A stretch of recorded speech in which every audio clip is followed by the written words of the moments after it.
Welcome back to the show where we run you through all the Dolphins news you need to know about. After you through the news you need to know about, we run through the Van Canary answer Fins fans questions. Very unfortunate news. Dolphins Jalen Phillips suffers Achilles tear. An MRI had confirmed it from ESPN's Adam Scheffner. I can't even, he's one of my favorite players on the team. He's one of the more fun players to watch.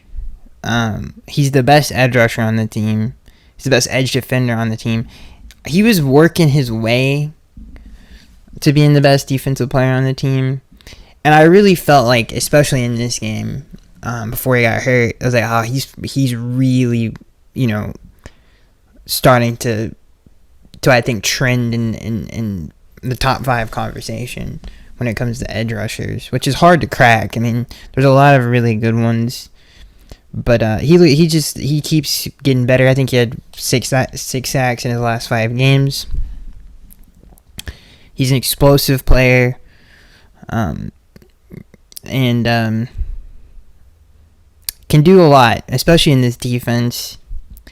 It's starting to really get comfortable. You could tell, there's a lot of players on the defense, and we've talked about it before, but that it took a while to kind of get comfortable in the defense. And there's a lot of players that have benefited from it. Jerome Baker being one of them. And he was really starting. I mean, again, you got to think he missed a lot of games. This is the first year in the system, and you could really tell he was really starting to kind of just attack in the system. And the system really gives a lot of freedom to the outside linebackers. And Vic does a really good job of freeing them up, do different things up front to free them up, to make plays.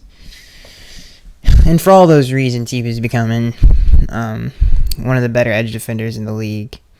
And one of the more enjoyable Dolphins to watch on the team. So it's a significant injury.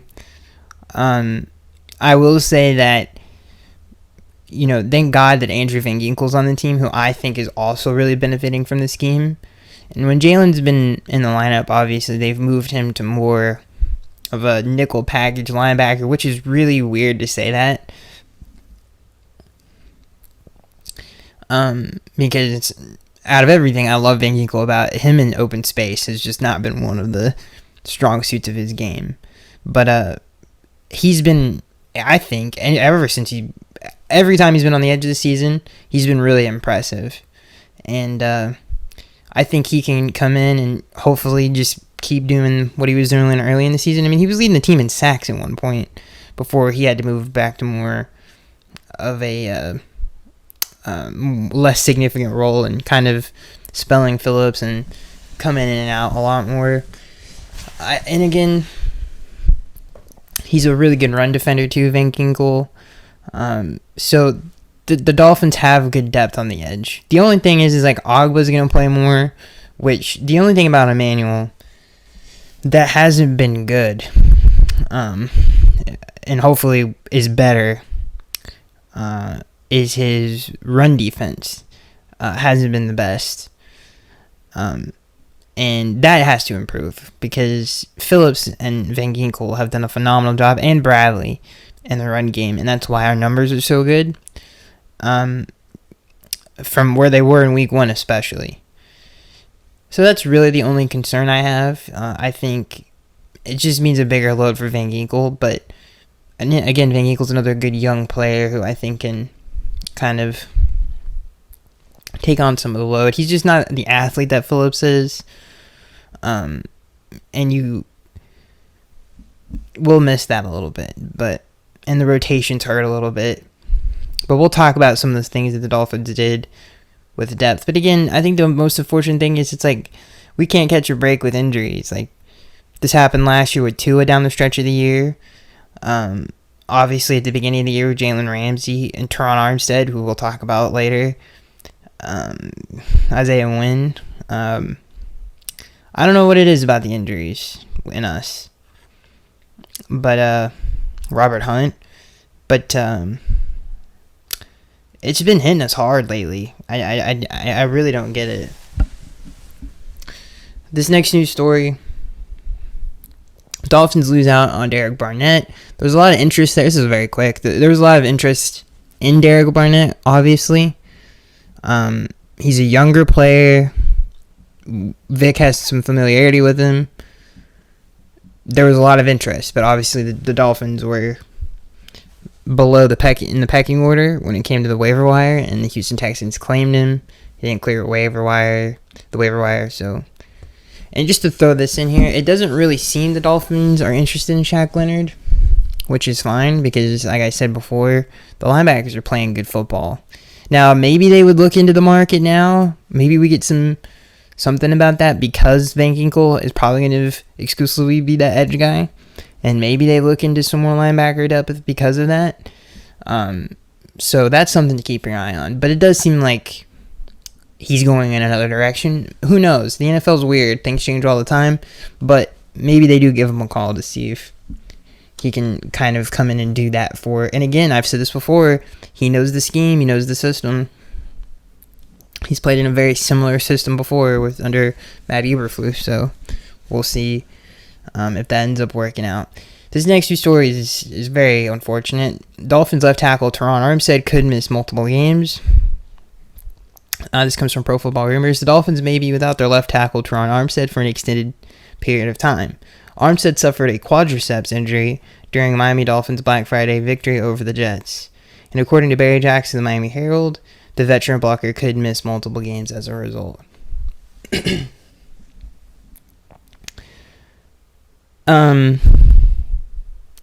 Here's the good thing about this. The good thing is that Kendall Lamb has been playing good football. Like some of the best football you could even ask for from a backup tackle. That's the good thing. The bad thing is this, again, talking about the injuries, but especially with Armstead and his contract. Now, I should have done more research on this, but the Dolphins have a big offseason coming up. That is a very important position for Tua, and I do think they could add maybe another lineman in the offseason. Connor Williams is a free agent. Christian Wilkins is a free agent. They have a big offseason, so people are going to have to be moved on from. He would be one of the guys that, if I was Chris, that you would have to strongly consider and make a plan for. Now, tackles are not cheap. The Dolphins do have a first-round pick. Is that really what they want to do? Probably not. I would rather them get one out of free agency or trade. And I don't know how much guaranteed money he has left on his contract. But when you start thinking about relieving cap space, you think about some of the people that we can't lose, and the repeated injuries have just been terrible. One thing I will say, though, is when he is healthy and he's on the field, he's still, in my opinion, a top 5 tackle at his position. He really is. He's a high-level player. It comes down to decision-making, and I'm going to be interested to see what they do with that. And I forgot about Tua. I mean, Tua has to be paid. So they have a lot, and Raheem Mostert's a free agent. This team, they're going to have to make a lot of decisions in the offseason. So we'll see what they end up doing. But again, it's becoming more and more unlikely that he will be back for another season. He gave us 2 good years. Maybe that's the best decision. And again, I need to research his contract. I need to do a whole podcast on that, and really get into the cap, because this offseason is going to be very important. And the decision not to sign Wilkins earlier in the year is hurting them now because of the season he's having. I mean, he destroyed the Jets. Now his is the best season he's ever had, and I can't imagine losing him. He's such a big part of the defense, so they have a lot of decisions to make. And one thing I will say before we move on, thank God Austin Jackson has developed into a good player. Not just a good player, but a great player. He should make the Pro Bowl this year. He really should. The right tackle position is very thin. Maybe he gets an all-pro nod, but he's been really good this year and has stayed healthy. And honestly, dude, you don't even notice him. Like, he's just playing phenomenal football right now, and that draft is looking better and better the more we go back and look at it. I mean, the last few drafts have been really good for the Dolphins in a lot of different ways. So again, Chris Greer, man. This last news story: Dolphins to sign Jason Pierre-Paul off the Saints practice squad, which they officially did. Now, JPP's production the last 2 seasons have not been great. I will say this: he's not going to get a lot of playing time, I would think, depending on how healthy he is. I think he's still a good run defender, and he's a guy that's supposed to spell. So it's not like I would imagine he comes in on maybe early downs sometimes to stop in run situations, and third downs. Obviously, he's a defensive end, but he's fighting for snaps over Ogba and Van Ginkel. So, and he's older. One thing he does add is a lot of experience, and I think he's a great lot, especially for this team in this moment in December. Great addition to the team. Of all the experience he's had, I think teaching the young guys stuff, I think it's a really, really good signing for the Dolphins, and they added a really good veteran player. So that's a good thing. And JPP has had a very good career and should provide some wisdom to the team. That's it for the news. We discussed it all. I'm pretty sure we covered it all. Covered all the injuries. It does look like Robert Hunt's going to come back for the Washington game. He did not play versus the Jets, but he was active, so it's nice to get. Again, it's like we get somebody back, we lose somebody like immediately after. It is what it is, but it's going to be really nice to have him back, him and Connor back. I think that's really going to help the run game. And the run game looked better in this game, which brings us to the Dolphins blow out the Jets 34-13. And I want to start with the offense. One of the things that immediately happened in this game, I was surprised of how easily the team was moving on them. Now, I don't know, for whatever reason, because the end of the half was so sloppy, I guess people think that they were playing good defense on us, but they really weren't. I was surprised of how well we pass protected, how well we passed the football, especially hitting things down the field, and I was really surprised of how well we ran the ball. I thought this game was going to be a low-scoring game. I definitely thought we were going to win the game. I didn't think we were going to lose this game, but I was surprised. The Dolphins they had 395 yards on the dot, total yards. They should have had 400 yards. They averaged almost 6 yards a play. I don't know where people are getting. Even in the first half, people bring up, the offense. The only reason people say that is because of the 2 mistakes that were made before half. And again, and unfortunately, we have to talk about this. The Dolphins same situation they had against the Raiders, 4th and 1. They end up throwing the I believe it was 4th and. Hopefully I'm not. It was definitely 4th and short. They decided to go for it on the road, and instead of kicking 3, which I was screaming at the TV, because this is a defensive team. You take the points, especially early on in the game on the road. You should always take 3 there. But they decided to go for it like they always do ever since Mike got here.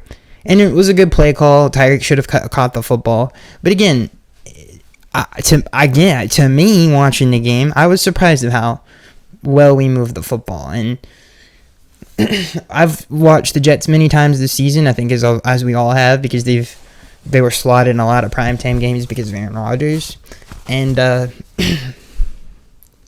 watched them just because I watch a lot of our division teams play. And they've given a lot of people. That is the worst I've ever seen their defense look.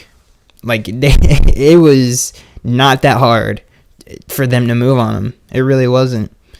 If it wasn't for the mistakes, it would have been a whole lot worse. And if Tyreek catches a pass, that's 40 points that they would have scored on the Jets. So, yeah, that's really what stuck out to me. Is like I was surprised with how well the O-line played, as well, and it was just really encouraging. And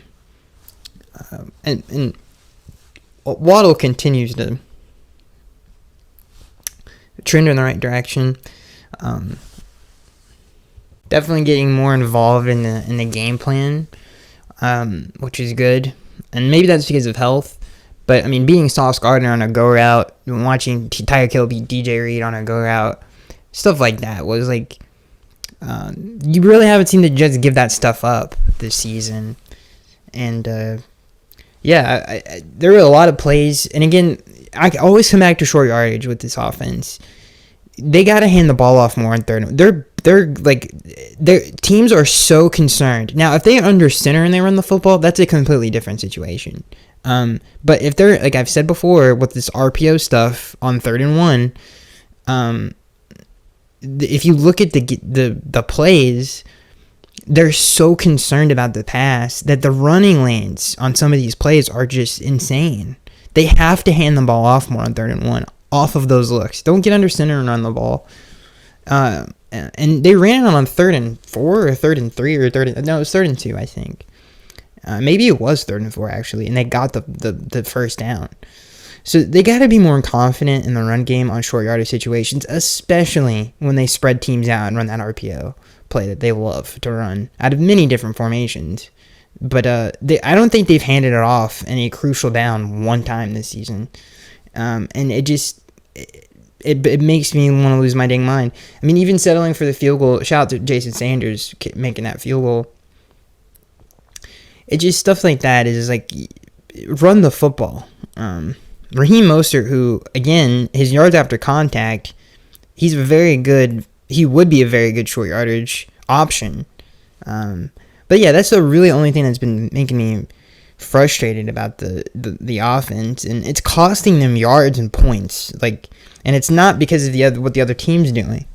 So they need to look into that or whatever the heck they need to do. But their 3rd down efficiency in this game was phenomenal. They were 11 for 16. They, again, pretty much had 400 total yards. They had 395 total yards, almost averaged. It was exactly 5.7 yards per play, which is very good, especially against a good defense. They snapped the ball almost 70 times. They had 69. Now, granted, that has a lot to do with the defense, and the other side of the ball for them, for the Jets, is really bad. It's really, really bad. So that's not really a telling number. But again, I think the thing that really encouraged me is they moved the ball on one of the better defenses in the league pretty easily. And if it wasn't for mistakes, like it has been in the last, few games with some of these turnovers, then, they wouldn't have even been close to being in the game. Once we got up 10, I was like, this game's over. And, especially the way we were moving the football. I was like, this game's over. We had ball at half. It's over. And we had the ball at the time. It was just a bad decision by Tua. He's always had an issue in MetLife Stadium. I don't know why. For whatever reason. I don't know. I can't really... And it wasn't his arm talent that got him in trouble. That was a bad decision. People I've seen, it's like, the ball... It's not like he was throwing it bad. It was that was a bad decision. Even the DJ Reed one that led to the pick six for Holland, that was late into the sideline. Like if he wanted to make that read, he should have made it way earlier. And same thing the other one. It was just late into the sideline. It was just a bad decision. It had nothing to do with his arm. I thought he threw the ball. He's been throwing the ball down the field and towards the sideline and in the middle of the field better than he ever has. And that's a trend from last year, because we saw that leap last year with him being able to control the ball better. And I think he's doing an even better job of it this year.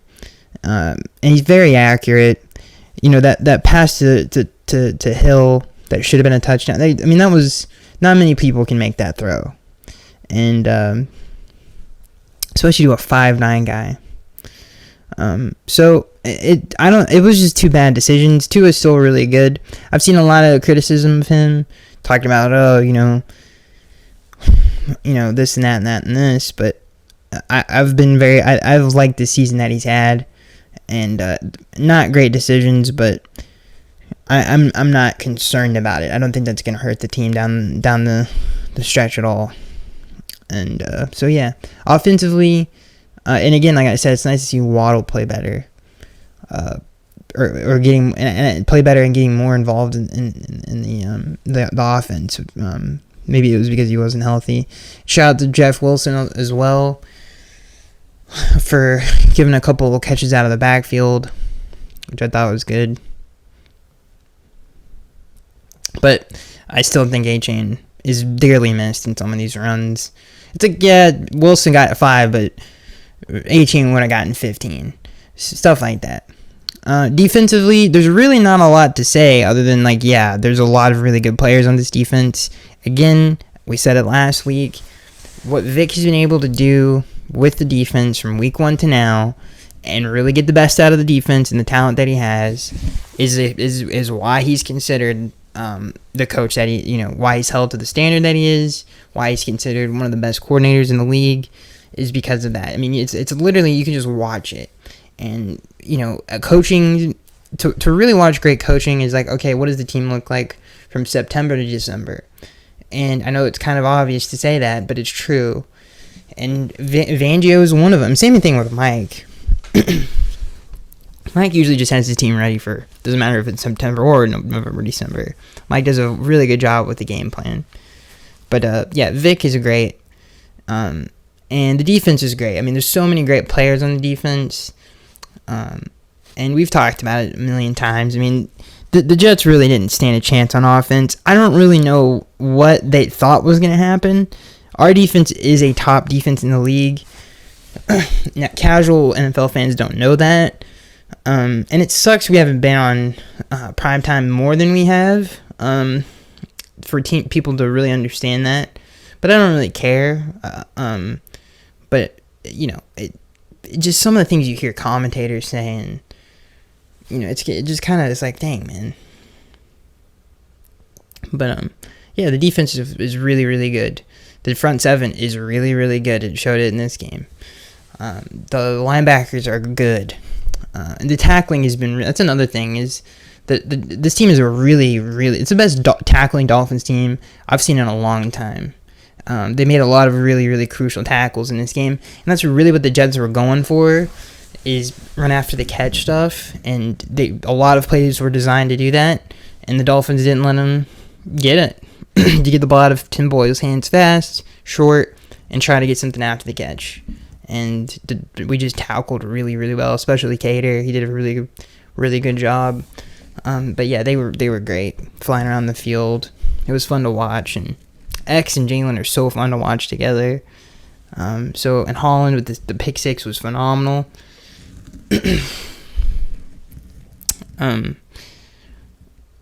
But yeah, that's really my observations of the game. And again, how well, and after the game, I was thinking about just how well Chris is drafted, and how lucky we are to have this team. I remember, we've had a lot of Decembers and Novembers that aren't, this big, obviously exciting, and I don't forget that stuff. I as a fan don't take for granted what this team is and what it's capable of, and it's just a joy to watch. And I think I've said that at the end of these podcasts a lot, but it's true. We're very lucky to have the team that we do, and it's nice that things have finally worked. So that's it. Hope you guys enjoyed. It sucks the injuries, it is what it is. At least Armstead's not out for the year, which is good. And again, at least Kendall Lamb is a good football player. And shout out to Mike for getting these guys ready, and really putting everybody in the right position to succeed. So that's it. Hope you guys enjoyed. And please and hopefully A-Chain can come back against Washington as well. So that's it. And Robert Hunt, like I said before, the run game I think will continue to get better because the interior of that line is and Kendall Lamb's a good blocker, man, in the run game. So that's it, ladies and gentlemen. Hope you guys enjoyed, and I'll see you guys in the next one.